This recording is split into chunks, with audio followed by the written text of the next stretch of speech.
Hello everyone, आप सभी लोगों को हमारे इस सॉलिड स्टेट फिजिक्स के लेक्चर 1 में स्वागत है। आशा करते हैं कि आप सभी लोग बढ़िया तरीके से अपने प्रिपरेशन ले रहे हैं एग्जाम के लिए। तो चलिए, लास्ट लेक्चर में हम लोगों ने क्या डिस्कस किया था? सॉलिड्स डिस्कस किया था, राइट? सॉलिड्स, लिक्विड्स और गैस, उसमें क्या सबसे बढ़िया फैक्टर होता है जो ये जो 3 स्टेट्स ऑफ मैटर है इन लोगों को डिस्टिंग्विश करता है, वो क्या है? Inter atomic distance. क्या है? Inter atomic distance. तो इसी चीज को आज हम लोग आगे बढ़ाएंगे, राइट? तो सबसे पहला मतलब हमारा टॉपिक तो क्या ही है? Solid state physics, right? Solid state physics ये थोड़ा एडवांस्ड टॉपिक है, तो लास्ट दिन हम लोगों ने आपको किताबों का सजेशन भूल गए थे देना, जो आज हम डिस्कस कर देते हैं। किताब हम लोग क्या यूज करेंगे? सबसे पहले पुरी एंड बब्बर, ठीक है? बब्बर, राइट? उसके बाद वहाब का एक बुक आता है, वहाब। और एक यूज कर सकते हैं अली उमर, ऐसे ही कुछ उमर, हाँ ठीक है, सॉलिड स्टेट फिजिक्स का। चौथा यूज करते हैं एशक्रॉफ्ट एंड मॉमिन, ठीक है? ये मामिन साहब जो थे वो नोबेल लॉरिएट है, फाइन। तो बहुत अच्छा किताब है, आप लोग देख सकते हैं। ये बहुत बेसिक्स है, ये इंटरमीडिएट है, और ये जो किटल, चार्ल्स किटल का किताब है, ये आप लोग रेफर कर सकते हो, ठीक है? हमारे ये जो टॉपिक हम लोग पढ़ेंगे उसके लिए सबसे बढ़िया किताब मैंने जो देखा वो पूरी बब्बर है, और एशक्रॉफ्ट में भी आप चेक कर सकते हो थोड़ा बहुत, इसमें भी अच्छा है। मतलब जो कॉन्सेप्चुअल टॉपिक्स है, जैसे यूनिट सेल के बारे में, उसको डिस्टिंग्विश करना कैसे है प्रिमिटिव सेल से, तो ये सब कुछ हम लोग देखेंगे, राइट? तो ये किताब आप ले लेना, ये सब किताब हम लोग रेफर करेंगे, ठीक है? तो चलिए आज के टॉपिक्स में हम लोग घुस जाते हैं। चलिए आज अपना पढ़ाई स्टार्ट करेंगे। Classification of solids.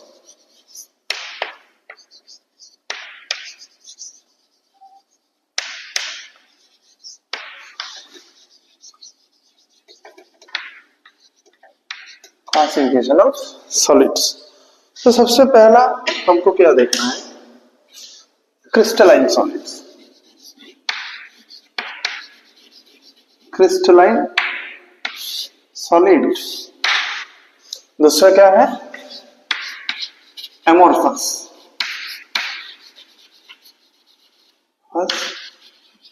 Solids, right? तो क्रिस्टलाइन सॉलिड्स में क्या है? रेगुलर पैटर्न फॉलो किया जाता है, ठीक है? रेगुलर पैटर्न या अरेंजमेंट ऑफ एटम्स या मॉलिक्यूल्स, आप जो भी बोलो। बट एमोर्फस सॉलिड के केस में क्या होता है? No regular pattern is followed, ठीक है? तो आप देखिए तो एक चीज हमने पहले भी देखा होगा, एक हेक्सागोन है, ठीक है? नीचे और हेक्सागोन एक बना लेते हैं, सॉरी,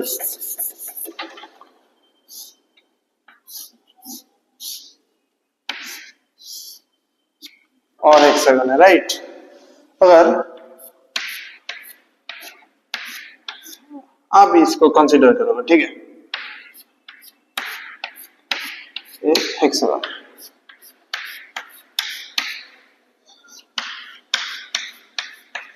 और पीछे वाले को हम लोग किसी और चौक से बना देता हूं, वो के लिए अच्छा है। ठीक है, इसको हम क्या कहते हैं, HCP, हेक्सागोनल क्लोज्ड पैकिंग। इसको हम लोग एटॉम सोच ले, बाद में हम लोग इसको देखेंगे एकदम डिटेल्स में। ये हमारा एटॉम है,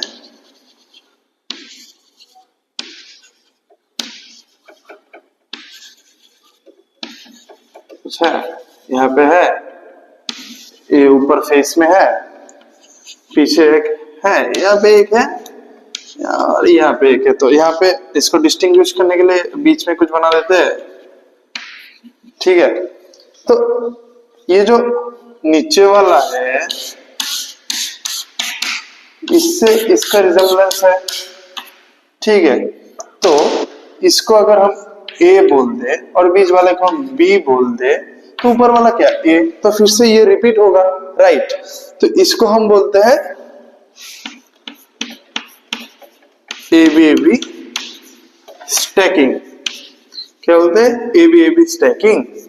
किसके लिए, hexagonal closed packed, closely packed structure के लिए। ठीक है, तो ये हम देखते हैं।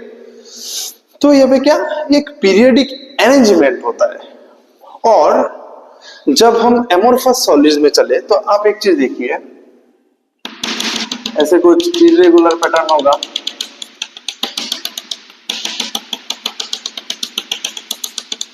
ठीक है, तो अगर हमारा ये एक डायरेक्शन है और ये एक डायरेक्शन, मतलब एक्स वाई आप कंसीडर ही कर लो ना, बट हाँ एक्स वाई जेड होता है। तो एक्स वाई देख लो, अगर हम इस डायरेक्शन में जाए या इस डायरेक्शन में जाए या कोई और डायरेक्शन में जाए, यहाँ पे तो इरेगुलर पैकिंग है ना, तो यहाँ पे जो प्रॉपर्टी है उसमें तो इस तरफ जाना जो बात है इस तरफ भी जाना सेम है। ठीक, इस तरफ जाना जो बात है इस तरफ भी जाना सेम है, इस तरफ भी सेम है, क्योंकि कोई डिस्टिंग्विश पैटर्न नहीं है। तो यहाँ पे जो डिफरेंट प्रॉपर्टीज है वो सेम ही होंगे, तो इसलिए हम बोलते हैं आइसोट्रोपिक इन नेचर, मतलब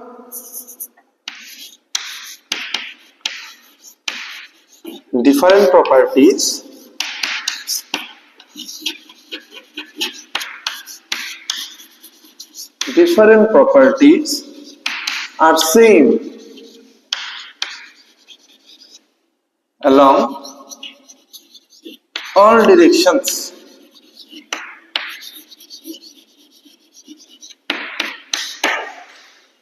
ठीक, बट अब देखिए, तो यहाँ पे अगर हम इस डायरेक्शन में जाए तो एक स्ट्रक्चर है, इस डायरेक्शन में जाए तो दूसरा स्ट्रक्चर है, विच इज वेरी एविडेंट। तो यहाँ पे क्या होगा, एनिसोट्रॉपी।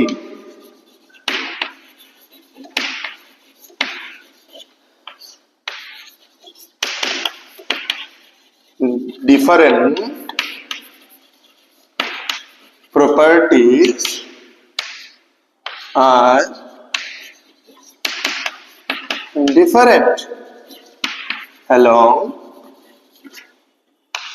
different directions।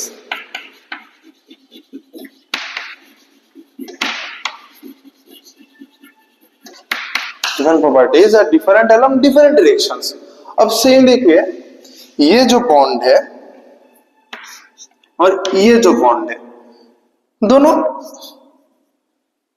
सेम ही है ना, मतलब इसका सिमेट्रिक बॉन्ड, मतलब इसका नेचर इस मॉलिक्यूल के नजरिए से देखे तो ये भी सेम है, ये सेम है, मतलब कोई व्हाट टू से इस तरफ कोई प्रेफरेंस नहीं होगा इसके बजाय, ठीक ना।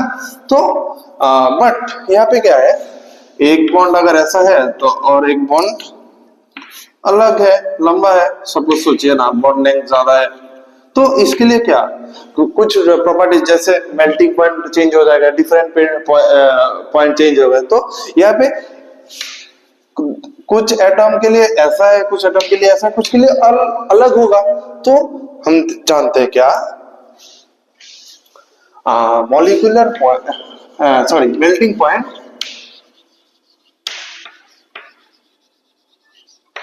is not sharp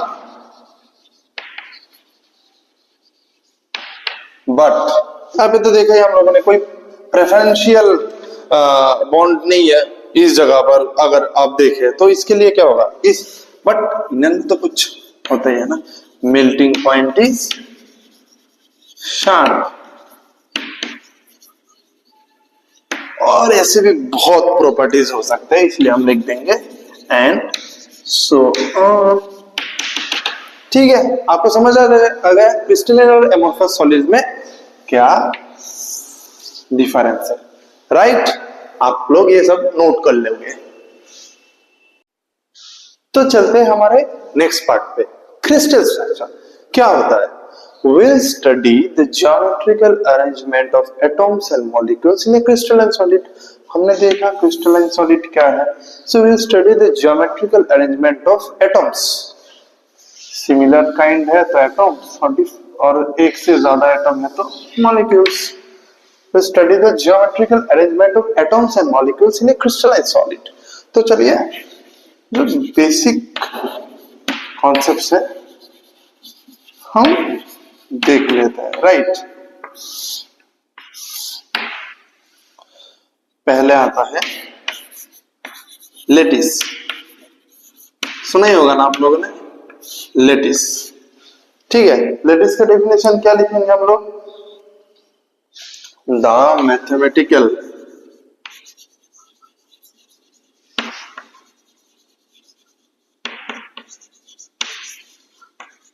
फ्रेम या स्ट्रक्चर, क्या, द मैथमेटिकल फ्रेम और structure which is used to describe a solid.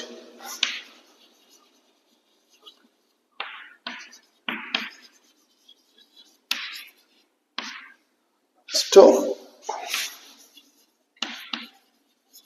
describe a solid।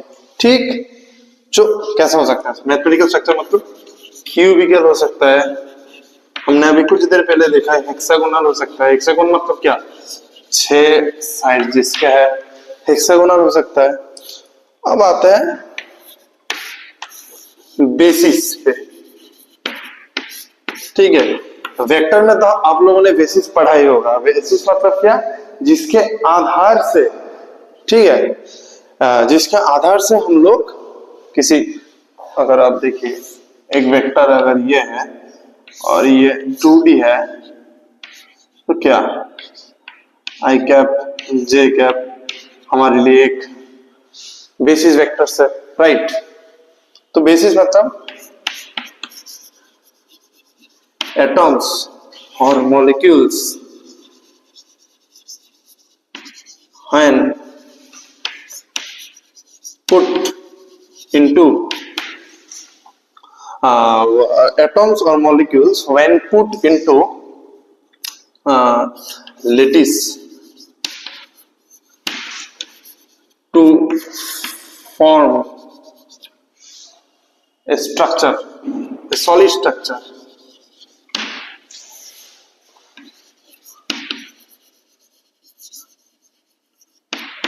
We call those atoms as bases या molecules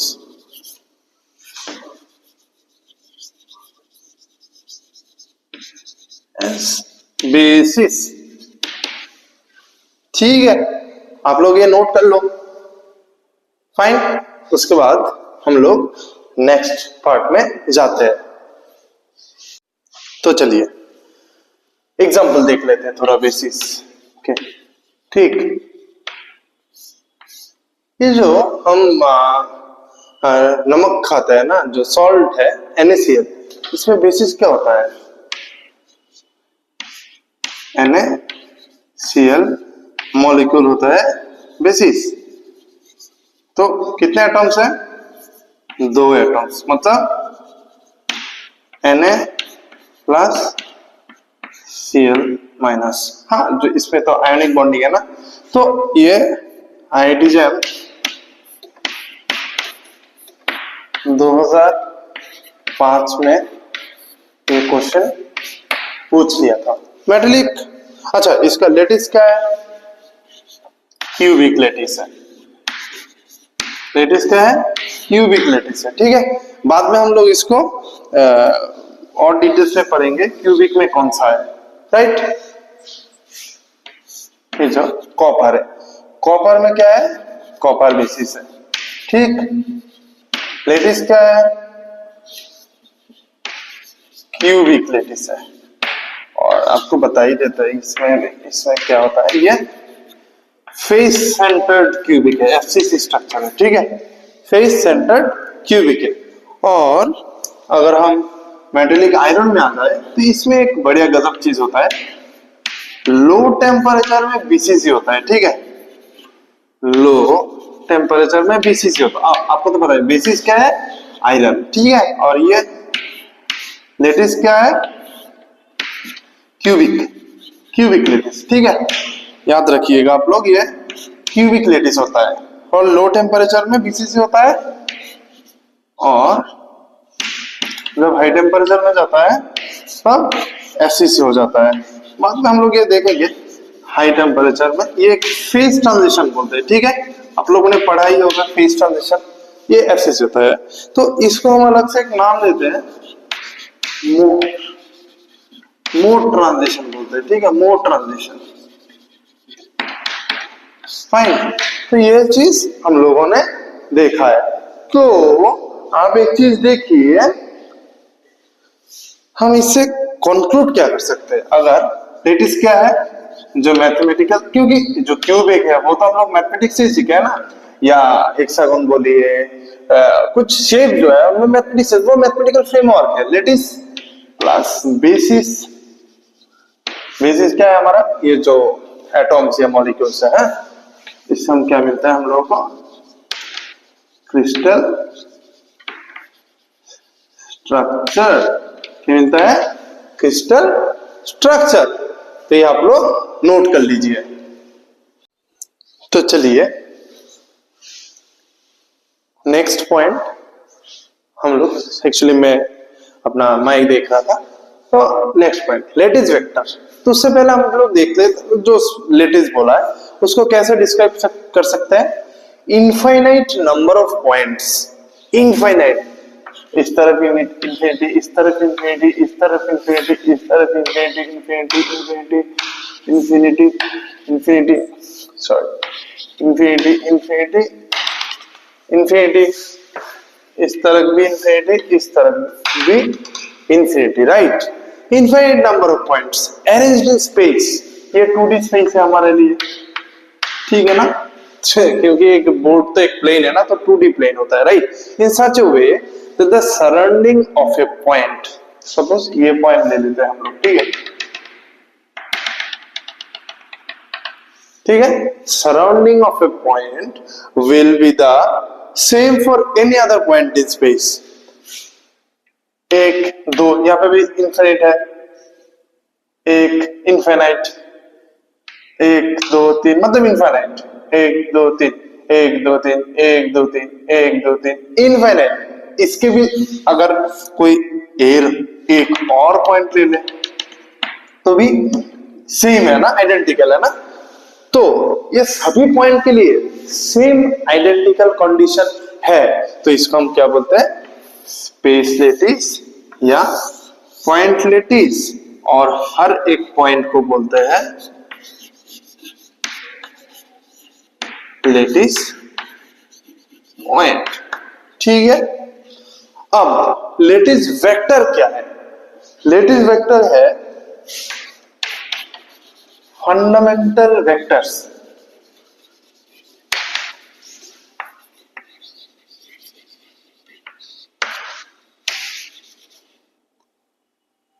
in terms of which fundamental vectors, in terms of which position vector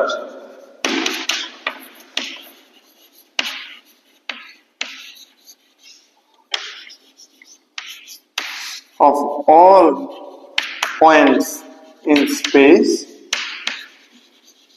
can be, all points in space can be expressed। ये है हमारा definition किसके लिए है? Lettuce vector के लिए, right. अब आप देखिए, मैं इस पॉइंट को, अच्छा इसको ही देख लेता, राइट। ये हमारा ओ ले लेते हैं, ठीक है, मतलब ओरिजिन। तो यहां पे एक वेक्टर ले लेते हैं A1, राइट, A1। ए वेक्टर ये ले लेते हैं, क्या होगा ये? B1 ले लेते हैं, फाइन। A1 B1 ये वेक्टर है। तो इन दो वेक्टर के सहारे अगर हम किसी भी वेक्टर, किसी भी बेसिस का पोजीशन वेक्टर एक्सप्रेस कर दिए, तो ये दो जो वेक्टर है हमारा लेटिस वेक्टर होगा। तो एक पॉइंट ले लेते हैं पहले, कुछ और चॉकलेट है क्या? हाँ, एक ब्लू चॉकलेट। अगर हम ये वेक्टर ले लें, ठीक है, इसको टी वेक्टर लिख लेते हैं, दिखाई दे रहा है ना? मैं चेक कर लेता हूं। हाँ, इसको अगर टी वेक्टर ले लें, टी, ठीक है, तो क्या हम टी वेक्टर को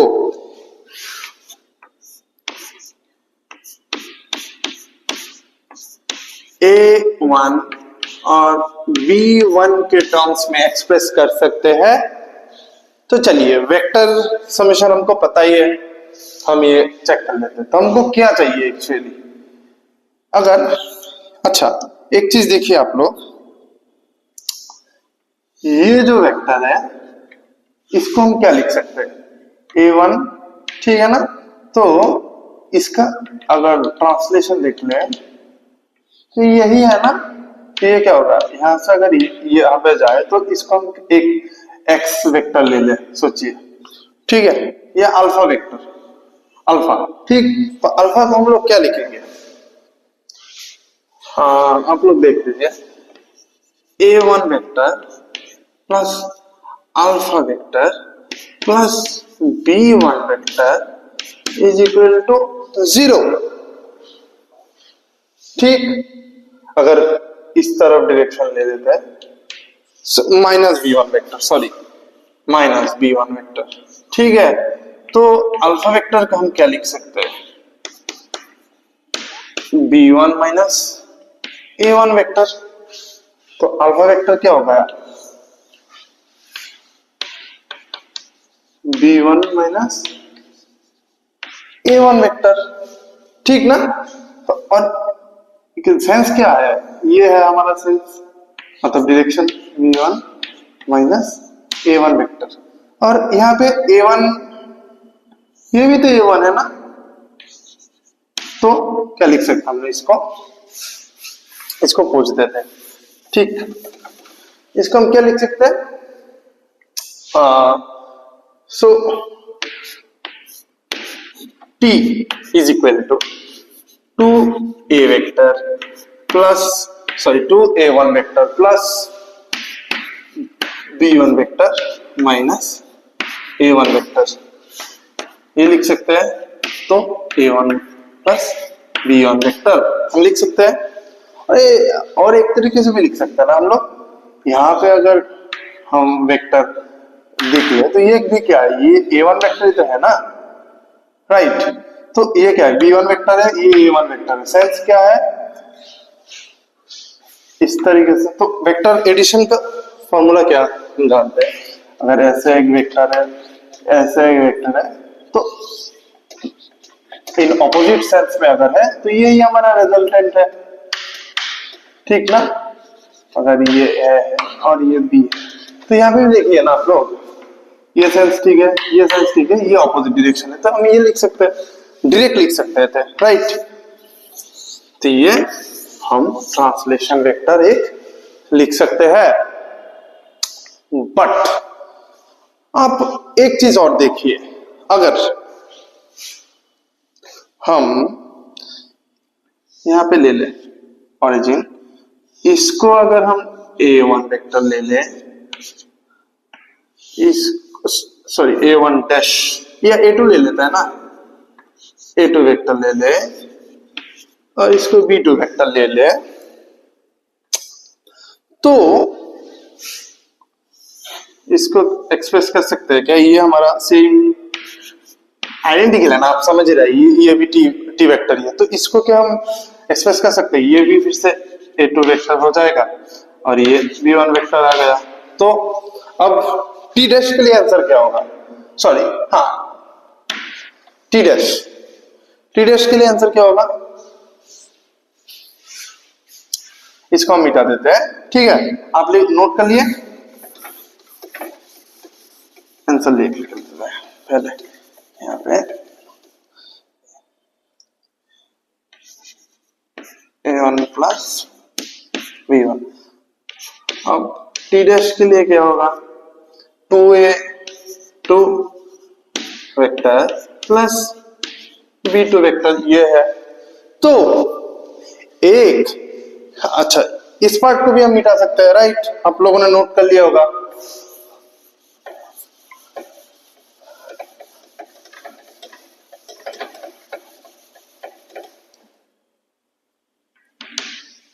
ठीक, तो अब क्या लिख सकते हैं अब हम? 10 A1 B1 and A2 B2 both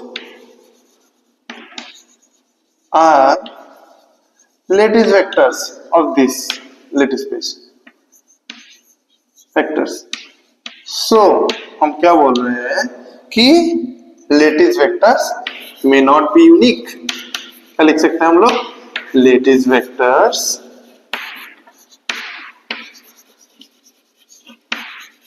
may not be unique, ये हम बोल सकते हैं, right? For the same R may not be unique for same lattice, right? ये हम कंक्लूड कर ही सकते हैं यहां से, तो ये आप ये नोट कर लो, ठीक? इन लेटिस, अच्छा, ये भी हम मिटा सकते हैं, right?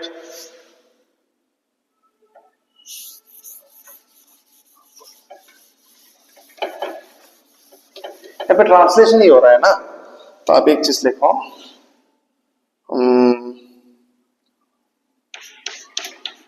in lattice position vectors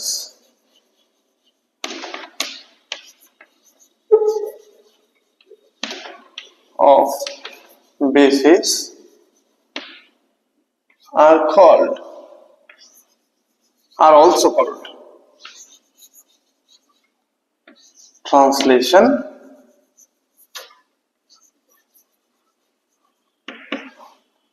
vectors. क्या बोल सकते हैं? Translation vectors.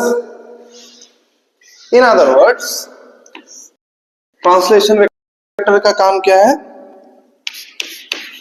Translation vectors connects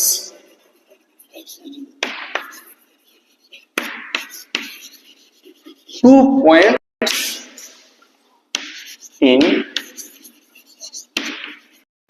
lattice। ठीक है, ये हम इन्फरेंस लिख ही सकते हैं। यहाँ पे translation vectors connects to points in lattice, right? ये जो ओरिजिन है हमारे लिए, ये दो पॉइंट को मिलाता है, राइट? और एक चीज देखिए, ये दो डिफरेंट चॉइसेस हो सकते हैं लेटिस वेक्टर्स के लिए, ठीक है?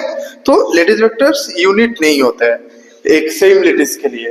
तो आज हम यही पे खत्म करते हैं, अगले दिन हम लोग unit cell, primitive unit cell, उसके बाद विग्नर सेट सेल, ये सब कुछ पढ़ेंगे। तो आज के लिए यही खत्म करते हैं। ऑल द बेस्ट, पढ़ते रहिए, क्वेश्चंस करते रहिए, हम लोग बाद में भी दिखाएंगे क्लासिकल मैकेनिक्स का कोर्स, सब कुछ करते रहिए, ठीक है?